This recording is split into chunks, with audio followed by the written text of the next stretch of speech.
Nessa análise do sermão do pastor Moisés Leopoldino, a gente vai mergulhar numa metáfora muito poderosa sobre dois caminhos espirituais.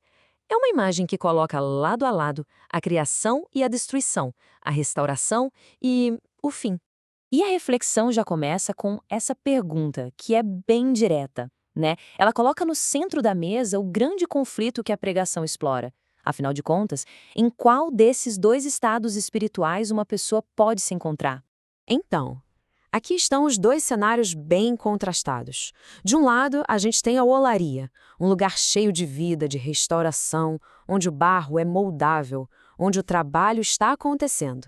E do outro, o cemitério, um lugar estático, de morte, de ponto final.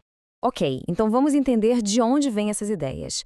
Para compreender a escolha entre um e outro, primeiro a gente precisa voltar lá nas origens bíblicas que dão vida a essas duas metáforas tão fortes. A história do campo de sangue começa exatamente com este número, 30. De acordo com o Evangelho de Mateus, capítulo 27, foi essa a quantia de moedas de prata que Judas recebeu para trair Jesus. E o sermão destaca um ponto importante. Como era dinheiro de traição, ele foi chamado de preço de sangue. Por causa disso, não podia voltar para o cofre do templo. O que eles fizeram então? Usaram o dinheiro para comprar o campo de um oleiro que virou um cemitério para estrangeiros e ficou conhecido como o campo de sangue. Agora, olha que interessante o contraste com a outra história, a da olaria, lá de Jeremias 18. Nessa passagem, um vaso que se quebra, que se estraga nas mãos do oleiro, ele não é descartado, não é jogado fora. O oleiro simplesmente pega aquele mesmo barro e o refaz, transforma numa peça nova. É uma imagem muito poderosa de esperança, de recomeço. Vamos então aprofundar um pouco mais no primeiro estado espiritual. O que significa de fato estar na casa do oleiro? Quais são as características de uma fé que pode ser moldada? Bom, de acordo com a pregação, estar na casa do oleiro envolve algumas coisas. Primeiro, humildade, é preciso descer até o lugar de trabalho. Segundo, receptividade para ouvir. E claro, a maleabilidade, o barro precisa estar macio. É isso que possibilita a restauração. E tudo isso acontece no ritmo divino, ou seja, na velocidade que o oleiro decide usar na sua roda. O ponto central da questão é este, muito bem resumido aqui nessa citação do sermão. A ideia é que a forma final do vaso não depende da nossa vontade, da preferência pessoal, mas sim da soberania de quem está moldando. E essa imagem aqui, ela ilustra perfeitamente o ponto principal. A chance de ser refeito está toda na consistência do barro.